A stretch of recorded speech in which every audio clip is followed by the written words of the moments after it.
Okay, so this PowerPoint is going to now use the structures that we developed in the last PowerPoints for the electrons around atoms and try to explain how they affect an atom's ability to do stuff. As I've said before, structure leads to function.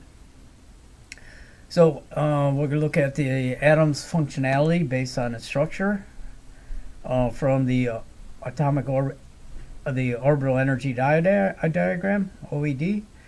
Came up with two functional models, the Bohr and the Lewis dot structures.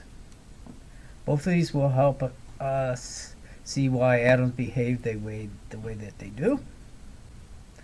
And we'll start out with the Bohr model. Okay, so first thing we'll do is look at the Bohr model of fluorine and iodine. Okay, so fluorine has 2 energy levels and 7 valence electrons and 1 empty spot. And iodine has 1, 2, 3, 4, 5 shells, and you can figure that out from periodic table. It's found in row 5, and it has 7 valence electrons as well. So what the two have in common is the 7 valence electrons and the 1 hole. That's their structural similarities, and their chemical similarities are they found in the 17th column of the periodic table. They usually have ion charge of -1, 1 minus, and they react with the first element, and they can take 1 electron from the elements in the first column.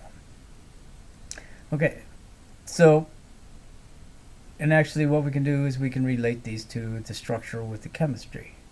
The difference between the two is they have different energy levels. And what makes them different chemically is they're found in different rows. Fluorine is found in row 2, and iodine is found in row 5. Also, is when both of them interact with elements from the first column, but fluorine does it more vigorously than iodine. Okay, and this is what we're going to try to do, look at, is why does fluorine react more vigorously than iodine based on these two structures here. So here's a couple of notes we can come up from these comparisons. The number of valence electrons and holes is related to the chemical reaction of taking 1 electron. Okay, we don't have to talk about that. We'll talk about that later maybe. But just know the chemical property is related to the number of valence electrons. So we talked about that in the last PowerPoints. The difference intensities of how they react is related to how many energy levels they have, or more specifically, the size of the atom.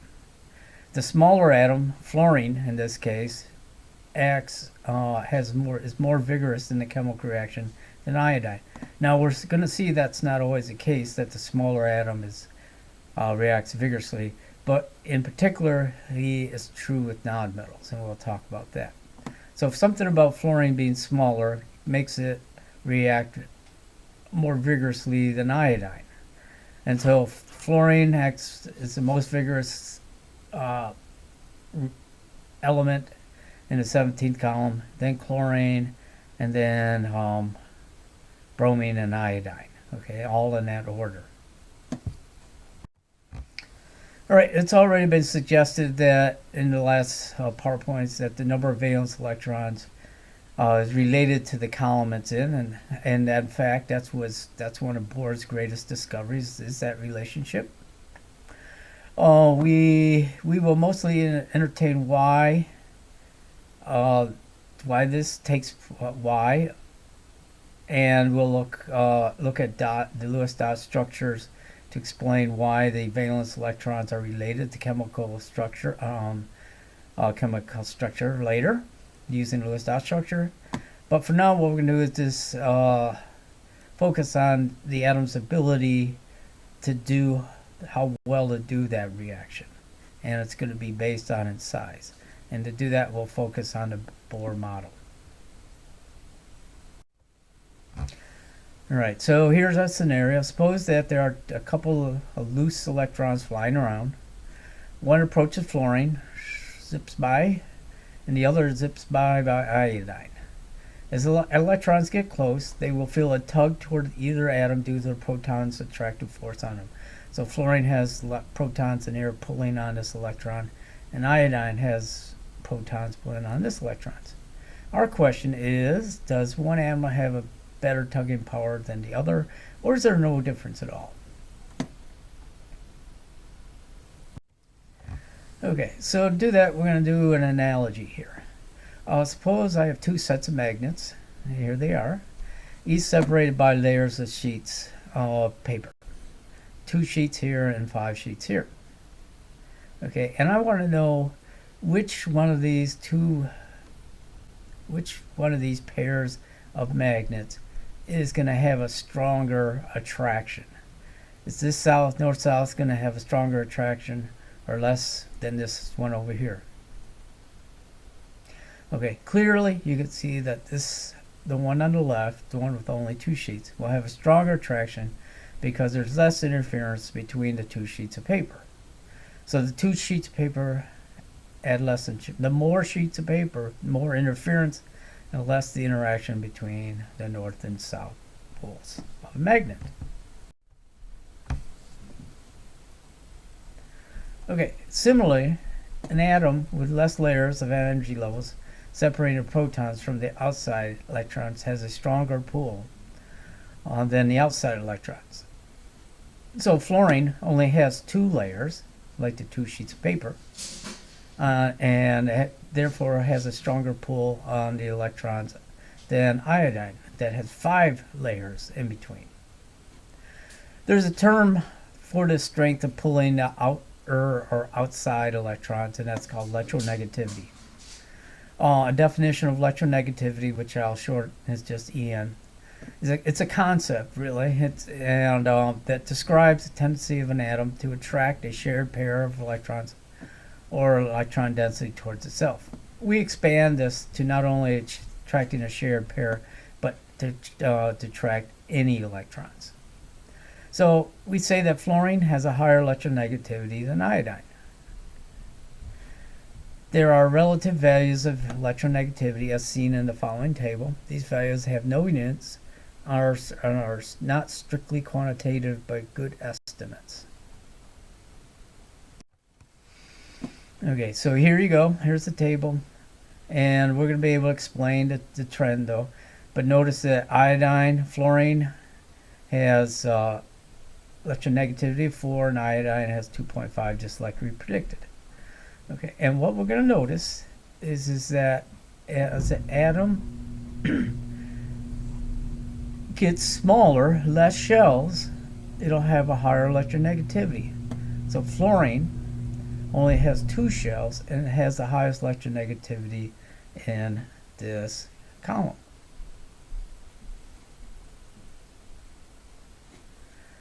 Okay, see, it's the same true for oxygen. Oxygen only has 2 energy levels, and it has the strongest electronegativity of everything in that column. So oxygen has 2, sulfur 3, and as the atom gets bigger, the less it can pull on the electrons. Okay, so what we can do is as you go up, electronegativity increases. We're going to explain this tendency in a minute as well.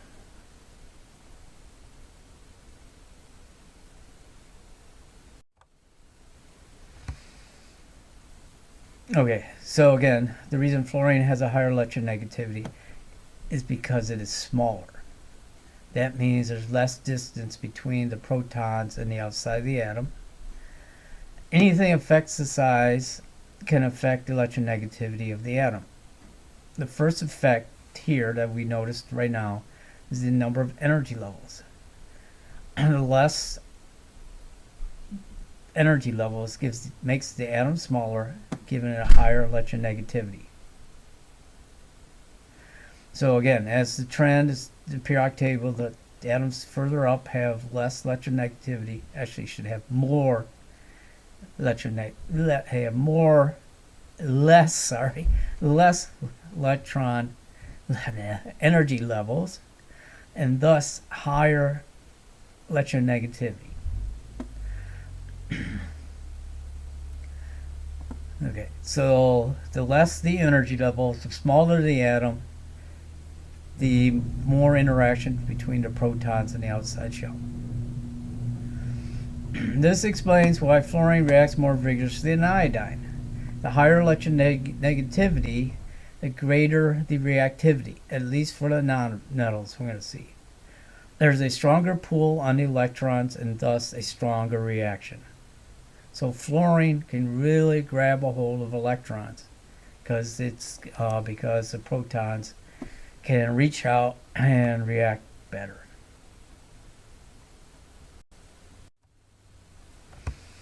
Okay, now let's look at elements in the same row, particularly the second row we'll work with.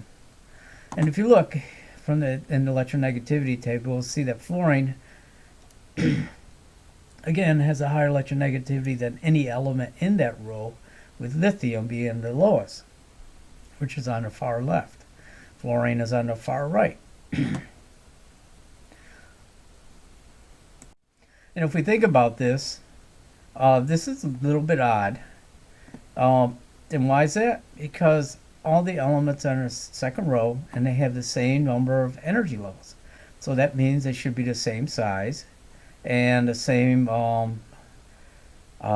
interference effect from the layers. Okay, well, apparently not, because there is definitely a difference in electronegativity. Fluorine is 4.0 and lithium 1. But there is a trend, definitely. To the right has the highest electronegativity. To the left has the lowest electronegativity. Fluorine has the highest electronegativity in a row, therefore it's the smallest. But it's not because of the number of energy levels. Okay, let's explore why this is. So let's look at another analogous situation. Suppose I have a bottle that has a rubber band attached to it, okay? And it's attached to a bar. And here's my rubber band, here's the bottle, and the rubber band is holding the bottle to the bar. So what we can kind of say is the bottle is attracted to the bar by the rubber band. If you took away the rubber band, the bottle would fall to the ground. But the rubber band keeps it attached or attracted to the bar. So this arrow represents the pull of the rubber band towards the bar. All right, now let's take another bottle, and what we're going to do is we're going to add another rubber band. And when you do this, what will happen is that the bottle will be pulled closer to the bar. So the increased attraction brings the bottle closer to the bar. So one rubber band kept it out here, two rubber bands brought it in closer. So the more rubber bands, the stronger the attraction. And again, if you add a third rubber band, the bottle will get even closer. So the tendency is the more attractive force, the closer the bottle will get to the bar. Okay, let's see how this relates to atoms. All right, so here's two setup. Protons are kind of like the bar. The attractive force between a negative and positive is like the rubber band, and the electron is like the bottle. And what we're going to do is see what happens as you add more attractive force. We hope that what we'll see is that the electrons will get closer as you add more attractive force. Okay, so let's take a look at lithium, carbon, and fluorine. Lithium has 3 protons, carbon 6, and fluorine 9. Each rubber band, we're going to say, represents 2 protons attractive force on the electrons. So this is this lithium, and there's 3 protons. So there's 3 protons pulling on these electrons out here. And we're not worried about how many. We're just going to say it's pulling on the outer shell. Okay, when you add 3 more protons, that adds more attractive force, and the outer shell and an atom gets closer to the protons. And then finally, when you add another set of protons, the protons will even get closer. The electrons will even get pulled closer because there's even a stronger attractive force. So this explains why fluorine is smaller than lithium, because there's more protons pulling the electrons in. You consider it like a proton pulling force that's pulling on it. So there's more protons per energy level for fluorine than lithium, increasing the attractive forces, making the atom smaller. Since it makes it smaller, it increases the electronegativity. So as you go from left to right in the periodic table, the number of protons increase. That increases the attractive force, making the atom smaller, and therefore increasing the electronegativity. So we have 2 effects here. The first effect is as you decrease the energy level, the atom gets smaller naturally because there's less interference between the outer and the inner. And also you get a cross effect, and that's as you increase the number of protons, it shrinks the atom because there's more attractive force, and the atom gets smaller. So there's overall tendency moving diagonally across the periodic table, where the lowest electronegativity will be down in the lower left-hand corner because they have the less protons and the most shells. And as you go farther up to the right in the periodic table, fluorine, for instance, has the most protons per shell and the least number of energy levels. So the guys up in the right-hand corner will have the highest electronegativity, and the elements over in the left-hand side will have lower electronegativity. And this puts us at a beautiful place. Okay, so let's look back at our reactions when we were talking about chemical reactions. The main driving point of most, if not all, chemical reaction is the principle of oxidation and reduction, where one substance will gain electrons or negative charge and be reduced, while another substance will lose electrons and be oxidized. Now what we can do is have some possible explanation why this happens. Elements up and to the right have a stronger tendency to attract electrons. They have higher electronegativities, thus giving them possibly the ability to take electrons and become reduced. So they have stronger attraction towards electrons, and therefore, under the right circumstances, can actually take electrons. So the elements in the upper right hand corner have a higher electronegativity and have a higher ability to be reduced. The power of electronegativities gives us a reasonable explanation for this. The top right better at being reduced. On the other hand, the bottom left better at being oxidized. And let's take a look at this table. Let's see the relationship between the top right and the bottom left. The top right, we learned these are the high electronegative atoms. They're nonmetals. When they're ions, they have negative charges, so that means they've gained electrons. Kind of makes sense, right? They have high electronegativities. They're found in covalent molecules, and covalent molecules don't lose or gain electrons. And these guys reduce easier than the other elements. Okay. On the other hand, at the bottom left, or basically almost complete on the left side, there's the metals. They have positive charge when they're ions, so they have a tendency to lose, and we can understand maybe why that is now. It's because they don't hang on to electrons all that well. They oxidize easier. And they're found in ionic compounds as positive charges.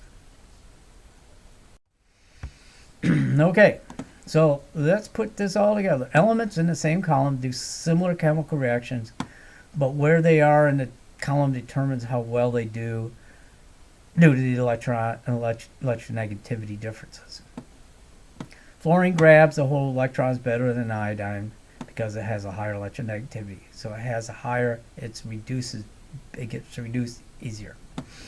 Meanwhile, on the other side of the periodic table, elements in the first column lose one electron, usually when they are ions, but francium is the best at it.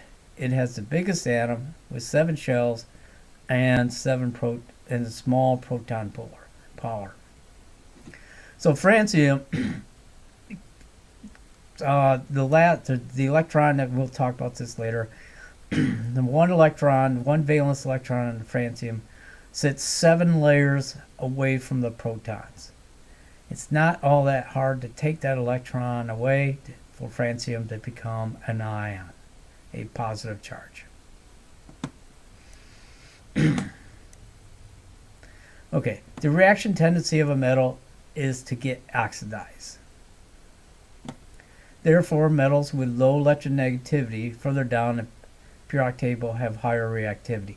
So this is different than on the other side. So on the left side, the metals, the reactivity is determined by how well they lose electrons or a low electronegativity. So the elements further down the table, like as you look in the first column, elements further down, like francium. Francium has the highest reactivity of all the elements in the first column because it's easier. It has the easiest ability to lose electrons. Now, for nonmetals, it's the opposite. Reactivity is determined on how good the electronegativity is. The higher up it is on the periodic table, the higher the activity is.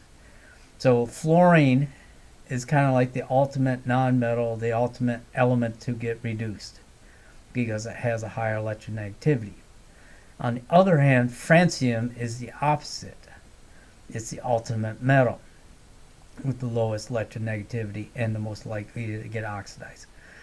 So the two sides of the table have their electronegativities affect their oxidizing and reduction. Metals getting oxidized is what they do, and therefore low electronegativity is a good thing, lower on the periodic table. Nonmetals, they get reduced, so higher electronegativity, so higher up the periodic table. Okay, so as we go across the table, we'll see that they'll tend to be all in between. Fluorine is the best at being reduced, and francium is the best at being oxidized, and we get a spectrum as we go to the periodic table. The center of the table, in terms of electronegativity, is where the metals and nonmetals meet, and that's that staircase between nonmetals and metals. The metals, the elements at this staircase are called the semi-metals or semiconductors or metalloids, and they can act either like metals or nonmetals, giving or taking electrons. And this is a really big deal in terms of electronics, like computers and everything we do these days, cell phones and etc. Okay, now so if you're in 110, you won't have to know this. So this is just for 121. And that's there's measuring. Like I said, electronegativity is not a true quantitative measure.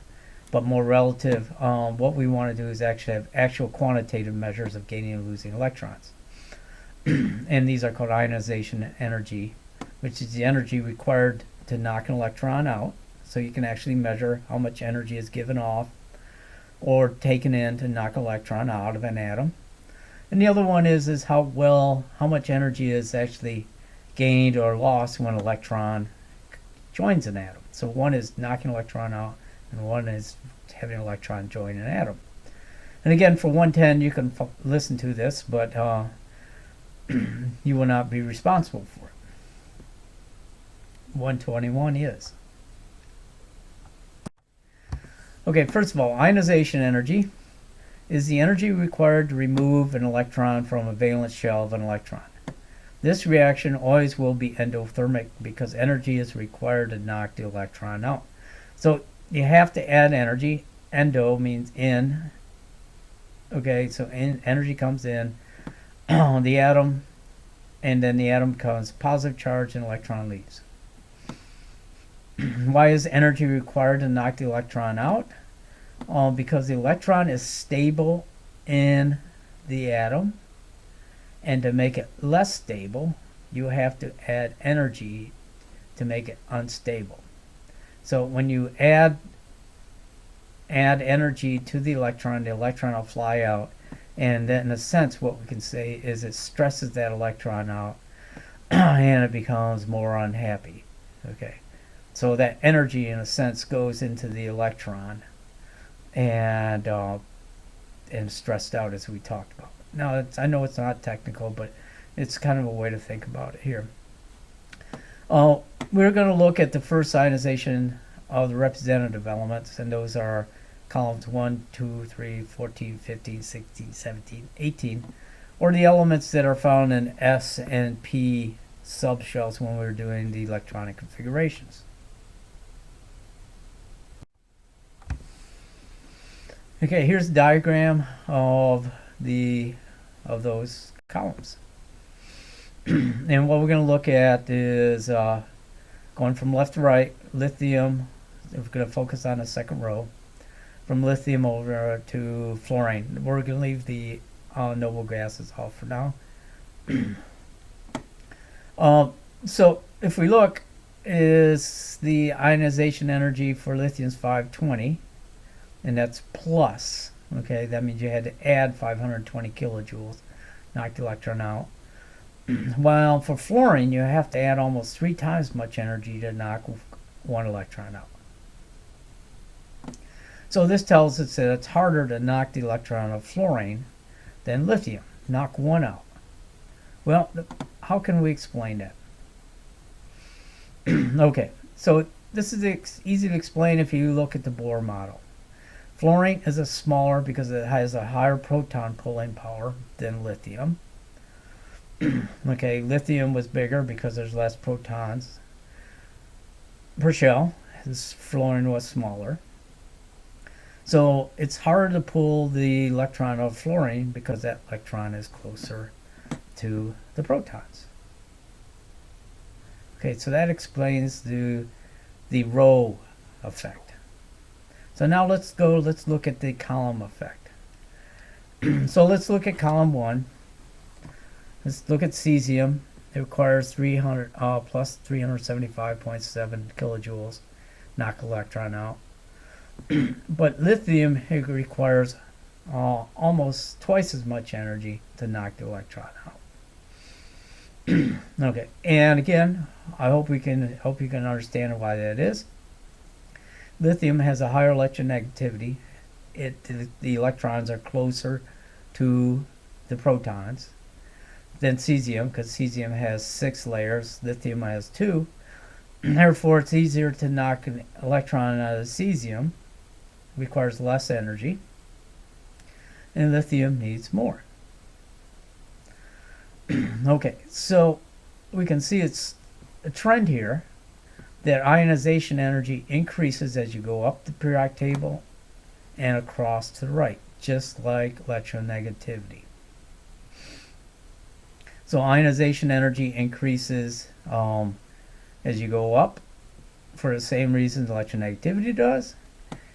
and also goes up as you go across for the same reasons as electronegativity does too.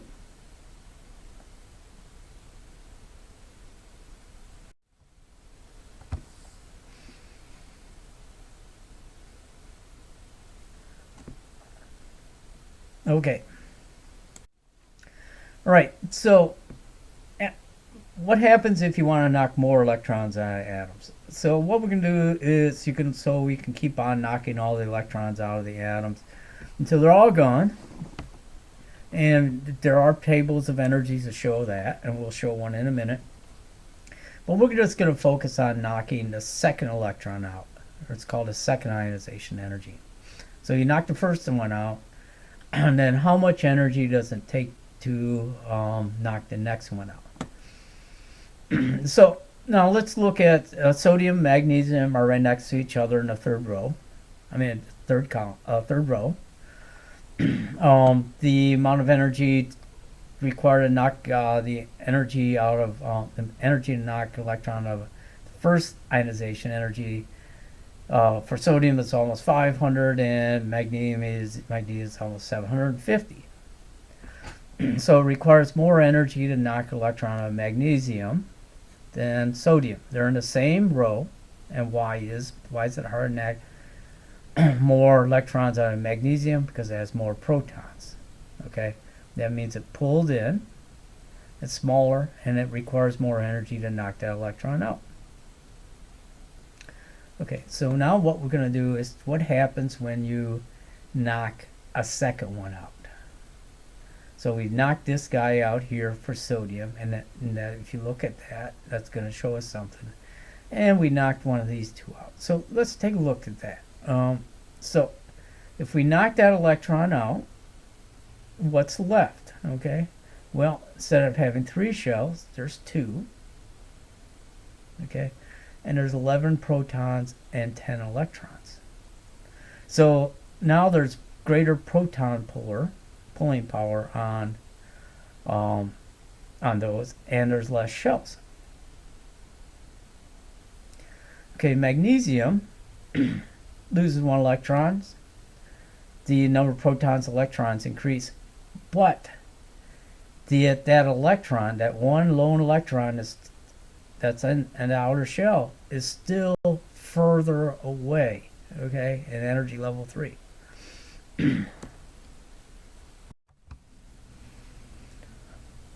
Okay, so let's look at the numbers now, and what we're doing is looking at I2. Okay, so to knock the first one out, it's about 500 and then 750. To knock the second one out of sodium, it takes almost 10 times as much energy, but to knock the second one out of magnesium, it's only 2 times as much energy. So why is it so much more energy to knock the electron out of sodium, the second electron, than out of magnesium? Okay. All right, so here's our original atom. We knocked that electron out, and here it is here. Okay, and then we have our magnesium. We knock electron out. We have our atom here. Now what we want to do is we want to knock 1 electron out here, 1 here. Okay, it's going to be harder to knock one of these electrons out because they're closer to the protons than this guy here. So this electron is easier to knock out because it's further away, and that's why it requires less energy to knock the electron. So once you knock a shell off, it increases the amount of energy required to knock the electron out. That's why the energy goes up so much. Is because now you, instead of having the third shell and then knock the electron out like over here, you actually have to knock one of these guys that are closer.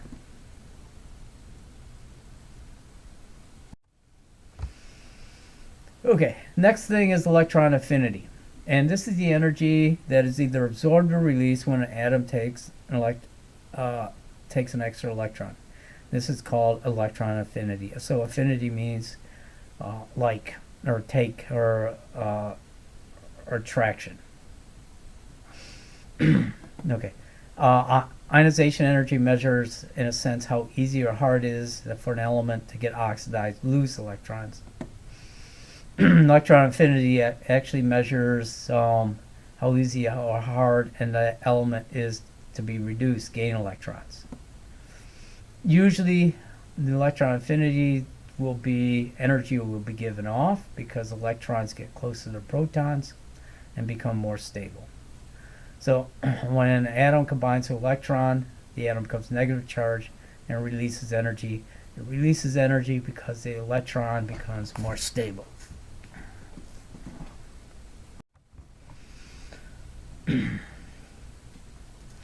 Okay, and what we're going to do here is look at the electron affinity for representative elements like we did the ionization energy.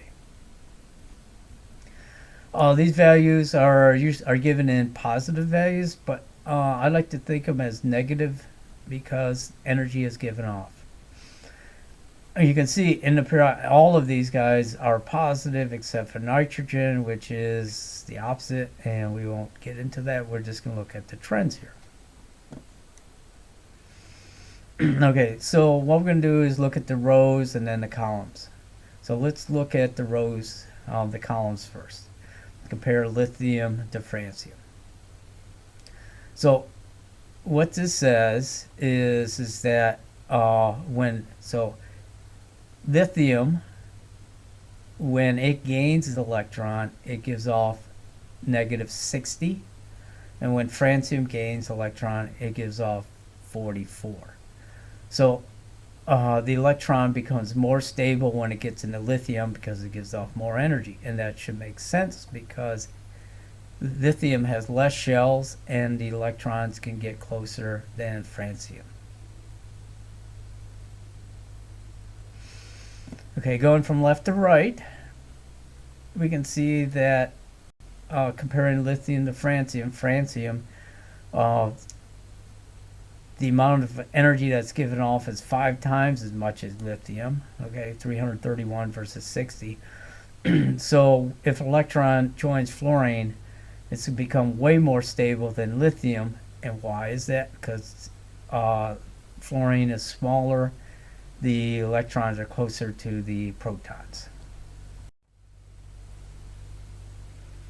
And here we go. We have our explanation of why this is.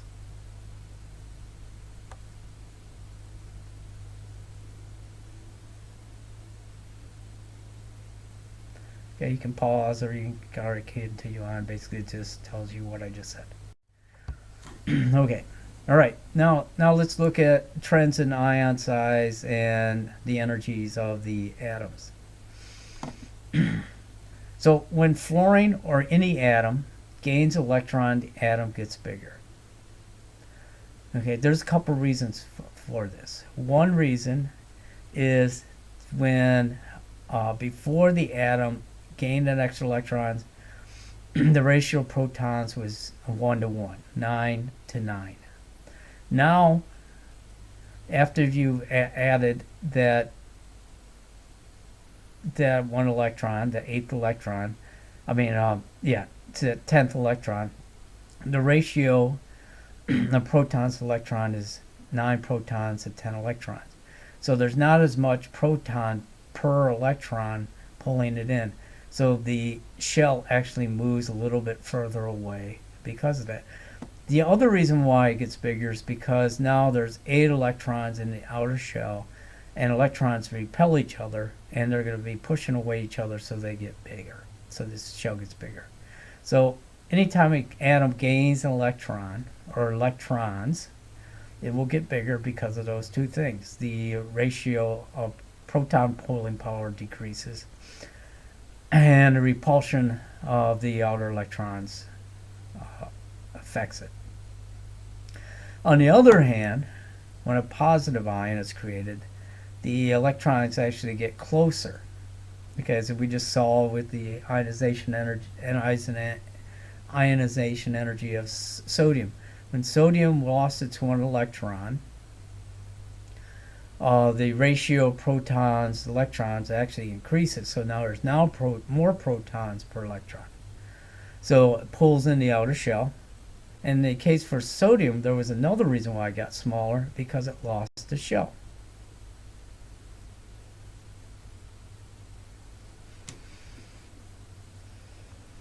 So negative ions get bigger, positive ions get smaller. Okay. Now, so this is going to cover. So we, at the beginning of the semester, we talked about atoms having ions and ionic compounds having charges like sodium and Na plus. All the elements in the first column having plus charge, and the second column 2 plus. All the elements in the 17 column minus 1. And I said you just have to accept that, and we'll explain it later. Well, we're going to explain it now. All right. So sodium and all the elements in the first column have a plus 1 charge. And what that means is that it's lost an electron. The ratio said for every proton, instead of having 11 protons, 11 electrons, there's 11 protons and 10 electrons. That means the overall charge is a plus 1 plus positive charge.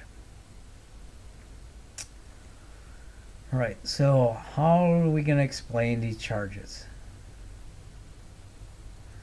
Okay.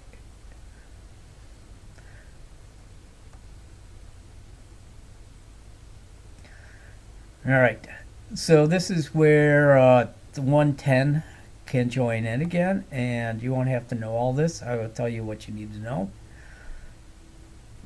But just follow along. So this is minute 41. Okay, let's start out with fluorine. Fluorine usually has a charge of 1 minus. So a question would be, why 1 minus? Why not 2 minus? Why not 1 plus? Why not 2 plus? Okay, so it has to be given. It just doesn't just. Why does it pick that charge? Why doesn't it pick another charge when it's an ion? Okay, now one of the things I want to make clear is that all 8 atoms are stable just as they are. They don't need to be ions. Okay, fluorine has 9 protons, 9 electrons. It doesn't have to become a minus charge. It doesn't need to be a plus charge. Okay, it's fine just being a fluorine with 9 protons and 9 electrons. It's stable that way. Otherwise, it wouldn't be there. Okay.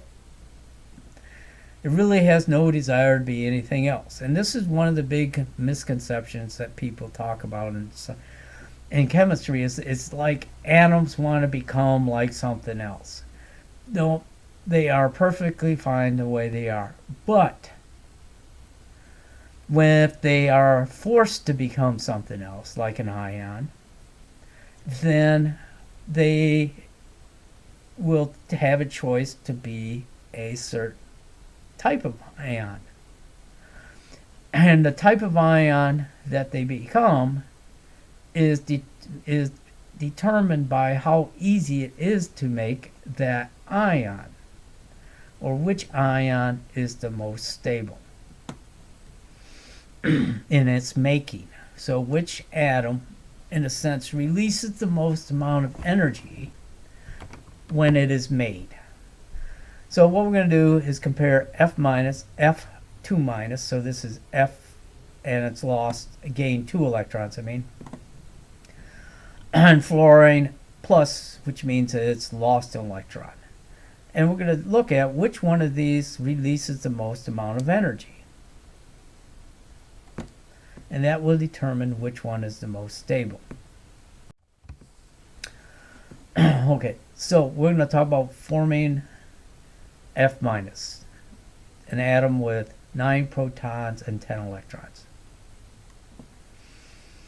So the fluorine has to gain electrons. So what we're going to do is look at before and after the parts and see what happens to their energies.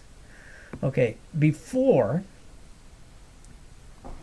fluorine gains an electron, has 9 protons, 9 electrons. There's an equal pulling power of 9 protons pulling on 9 electrons. And like I said, there's no reason why fluorine doesn't like to be that way. The key thing is this extra electron. This extra electron is floating around in space, wandering. It's not close to any protons, and because of that, it has high potential energy. It would lower its potential energy if it could get close to protons. Okay, fluorine has a strong electronegativity, and it has a spot to put the electron in its outer shell. Okay, so the electron can go fairly easily into the fluorine. Doesn't mean that it's going to be a good thing, that it's going to release a lot of energy, but so far it seems to work because there's a spot and fluorine has a strong pulling power. After that electron joins the atom, what happens is the atom gets bigger. Okay, the number of protons has decreased compared to the number of electrons. Now there's 9 protons per 10 electrons. And the atom gets bigger. And the original 9 electrons, and actually all 10 electrons, actually become, well, the original 9 electrons actually become a little less stable because now they're further away. So in a sense, the potential energy of the atom, the original atom, is increased. Okay, so far it's not a good thing to gain this 1 electron because this is not actually released energy, it's actually increased its energy instead of decreased its potential energy. Alright, so let's see what happens to the electron. Okay, that extra electron, when it joins the atom, it has a place to go, I said. And when it joins the atom, it gets really close to a proton. And when it gets really close to a proton, its potential energy goes way, way down, and it becomes very, very, very stable. So you have 2 things going on here. First, the original atom gets a little bit unhappy, destabilizes, but the electron becomes very, very stable. And so what you have to do is combine these 2 effects, and when you do that, the overall effect of adding to 1 electron and decreasing its energy outweighs any increase in the energy of the fluorine. So when you add an electron to fluorine, it gives off a lot of energy because of this effect here. Okay, so now what happens if, so we know so far that fluorine gaining 1 electron will give off a lot of energy, stabilizing, will give off a lot of energy. Excuse me. All right, so now let's say we want to actually knock an electron out of fluorine. The key is what we're doing is we're looking at 3 different formations of ions, and seeing which ion is the best at forming. Okay, so now let's look at what happens when fluorine loses an electron. So before, you have a fluorine with 9 protons, 9 electrons, as we said before.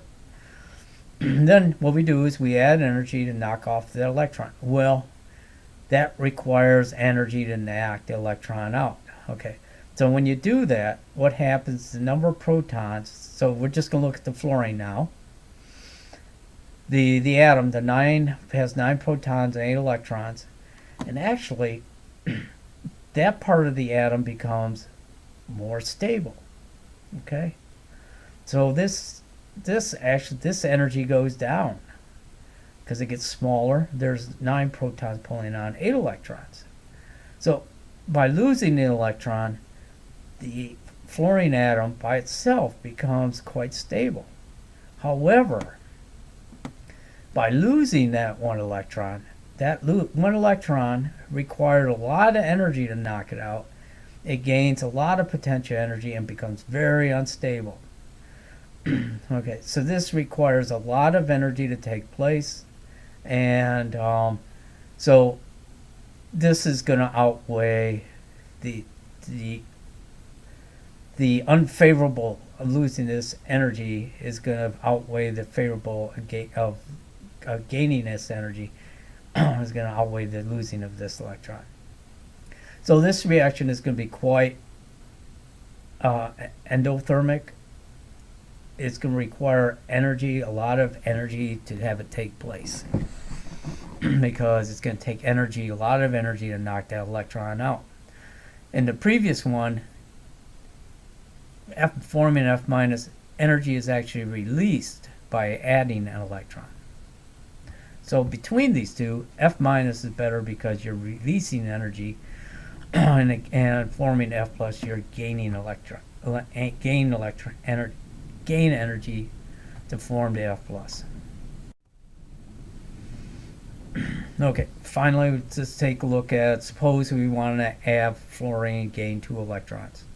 Well, it seemed to be a good thing to add 1 electron to fluorine and make 1 electron really happy.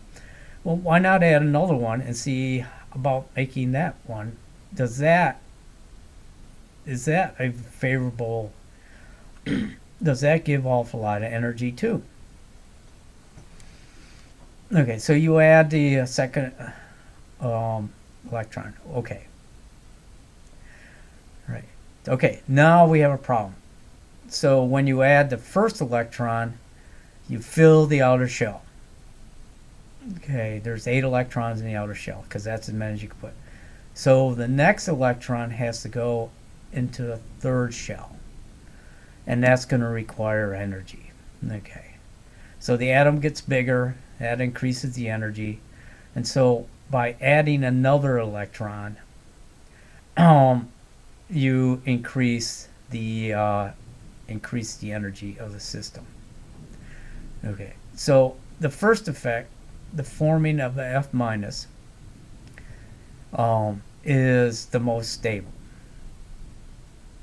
Okay, so by making that 1 electron very, very stable, outweighs, in the original case of making F minus, by stabilizing the added electron outweighs any negative effect of making the rest of the atom a little bit bigger. So formation of F minus is the most stable formation ion there is.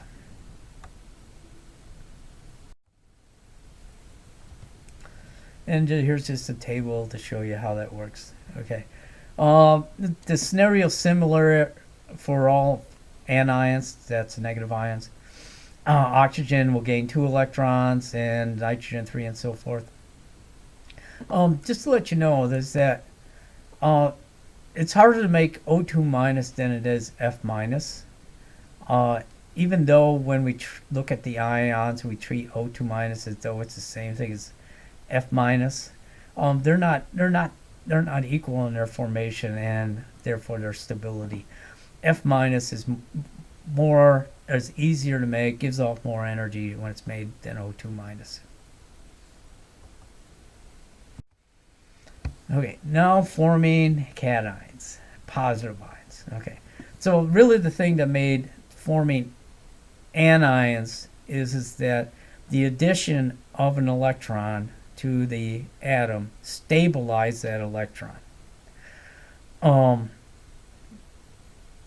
Way more than it did compared to the bad effect of the rest of the atom getting a little bit bigger. So the happiness of the electron getting closer to the protons outweighed the unhappiness of the atom getting bigger.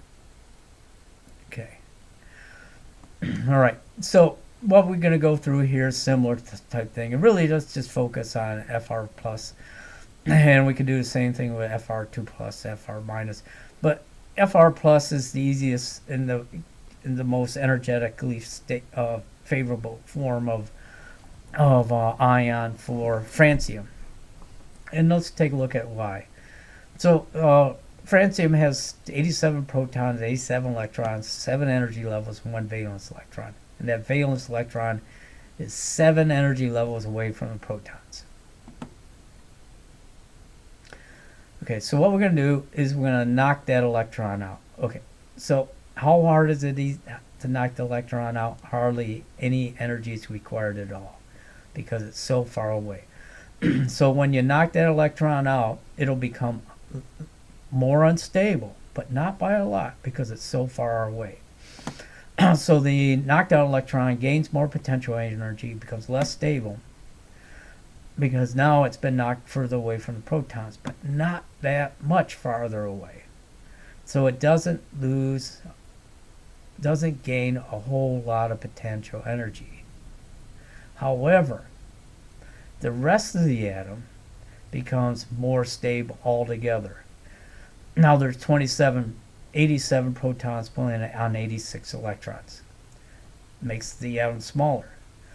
You go from 7 energy levels to 6. Okay, so the atom got smaller. So everything gets more compact. All the electrons get close to the protons. It stabilizes that part of the atom gets more stable. So this reaction is going to, overall, the combination of these two is going to give off a lot of energy, or less, more energy than other similar situations forming the other guys. And it's because the opposite of what happened with the fluorine. And for fluorine, what happened was the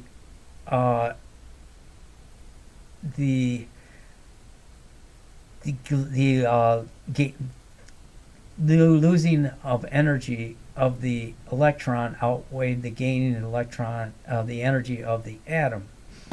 In this case, it's the other way around, where the atom loses energy, potential energy, becomes more stable, and that outweighs the electron's gain and energy or instability.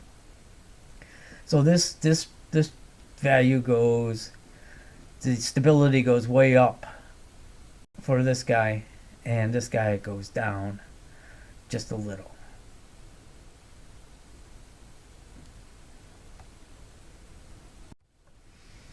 And then we could go forming a Fr2 plus and F minus. You won't be responsible for this. Just know that why fluorine taking on negative ion is more stable, because it stabilizes the electron over the rest of the, and that stability outweighs any effect gaining potential energy of the atom. And francium losing electron, that decreases the energy of the atom versus the small change in the electrons gain in energy. So francium is going to be plus and fluorine minus because of those reasons. Great. Elements in the first column, they're all plus basically for the same reason as francium, but francium is like the most extreme. The elements in the second row are 2 plus for very similar reasons, and so forth. So all the atoms that are plus charged are plus charged because the losing of electrons makes the rest of the atom more stable. For negative ions, the gaining of the electron makes the electron more stable when it's added. Okay, now you won't hear this explanation of why fluorine is a negative charge probably in your other chemistry classes. Okay, the way that typically this is told is why fluorine has a minus charge, why francium has a plus charge, for other reasons, for other are given other reasons. Okay, so let's look at that, and we'll compare my reasonings versus the other ways of explaining this. So let's look at the common ions and representative elements. Okay, so sodium usually has 10, will have 11 protons, 11 electrons, but it'll have a negative charge, a positive charge when it's ion. So now it has 10 electrons. Elements in the second column have lost 2 electrons, so magnesium has 12 protons, 10 electrons. Aluminum, I told you it has a 3 plus charge, was 13 protons and 10 electrons. So if you notice so far from sodium, magnesium, and aluminum, when they're ions, they all have the same number of electrons. Okay. Now let's look at the negative ions. All right. Chlorine, when it's an ion, has a negative charge. Everything in the 17 column has that. It normally has 17 protons, 17 electrons. When it gains electron, Cl minus, it has 18. Sulfur is in the columns with 2 extra electrons, so it has 18, and phosphorus 13, it has 3 extra, 18. And if you notice, this is that all these guys have the same number of electrons when they're ions. Okay.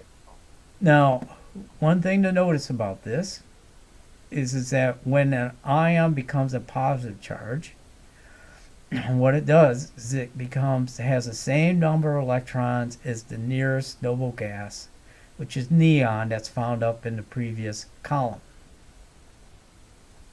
Neon has 10 protons and 10 electrons. Okay, the negative ions all have the same number of electrons as their nearest noble gas, argon.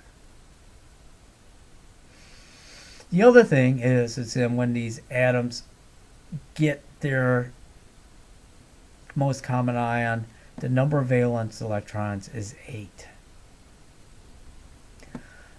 Okay, so 2 things stick out. So when they form their ions, they have the same number of electrons as the nearest noble gas.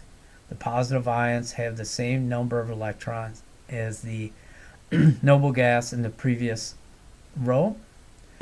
The negative ions will have the number of electrons as the noble gas in the same row. And what we mean is that they're isoelectronic. And isoelectronic means same amount of electrons as noble gas. Okay, and this is commonly explained as that these atoms have gained or achieved noble gas status. Also, the ions will have 8 valence electrons after they became ions, which we know is the maximum electrons you can put in the valence shell. And this is often called the Octet Rule. So often what we say, typically in a chemistry class, is they say that atoms want to become like noble gases. That means get the same number of electrons and get a full outer shell. Okay, that's not really what happens. This is an after effect of after the ion has formed. These 2 things. The ions don't form to do either one of these. Okay, these ions form because these are the lowest energy forms of ions there is. Na plus is the lowest ion form of sodium. Na plus is more stable than Na2 plus or Na3 plus or Na minus. Okay, so these are the most stable ions in their formations. After they're formed, we notice is that they have the same number of electrons as the nearest noble gas, and they have a full outer shell. Okay, some problems with this terminology is it's in most chemistry classes this explained that ions become its most common ion so it can achieve noble gas status. Alright, noble gases are called noble because they are usually inert. This is the key word, usually. They are perfect in a sense, which suggests that they don't need to undergo chemistry to become anything else. They are just happy who they are. They're the best. They're the kings. Well, they are stable, but not all equal in their stability. For instance, neon is very stable, but xenon actually can react, and this is because it is big and the valence electrons are very far away from the nucleus, and they can react with elements like fluorine. Noble gases can form ions. You can knock the electrons out, but that it actually requires a lot of energy, and if the form is more unstable than a non-ion. Really, the atoms don't try to be like noble gases, but when they do form their common ion will have similar electronic structure as the nearest noble gas. Okay. Part of the problem is that we have to be careful when we say atoms become like noble gases. This does not mean that they turn into noble gases. I used to think that, and that doesn't make any sense at all. It just means that the number of electrons are the same. If an atom were to turn into a noble gas, it would have the same number of protons. When fluorine gains that one electron, and it has 10 electrons like neon, but it has the number of protons that fluorine does. So when an atom achieves noble gas status, we mean in terms of its electronic structure. Remember that the maximum number of electrons that can go in the outer shell is 8. That's it. Not because an atom wants to have electrons in the outer shell. It's because of the orbital energy diagram. You can't get any more than 8. That's it. When an atom has 8 electrons in the outer shell, it's either because that's just the way it is, or because it's forming an ion, and that ion is the lowest formation needed of an ion. Okay, now I just want to make clear that there is some validity in the octet rule. That means is putting 8 electrons in the outer shell does stabilize an atom to some degree that I'm not totally sure about. It has something to do with the quantum mechanics that I have above me, okay? And we'll be talking more about that covalent. So I just make sure but that's not the driving reason why. It might be partially why atoms have their negative charges, but why are positive charges the most common charge? But the most common charge is because the formation of that common charge is the most stable of any ion that can form. And again, I am not against saying filling the outer shell or achieving the noble gas status. Okay, if you take another class or you even hear me say it, but mostly it's just a trick for us to help us know the answers. Just like all the elements in column 1 have plus charge. But I want to make sure that you understand the reason why is the lower energy. Okay, so that's it. So this PowerPoint's quite long. I will suggest how to break it up, and when I send the announcement about it, and we'll get a worksheet, and this will go all both the 121 and 110. 121 will have more parts to know than 110. All right. Let's talk to you later. Bye bye.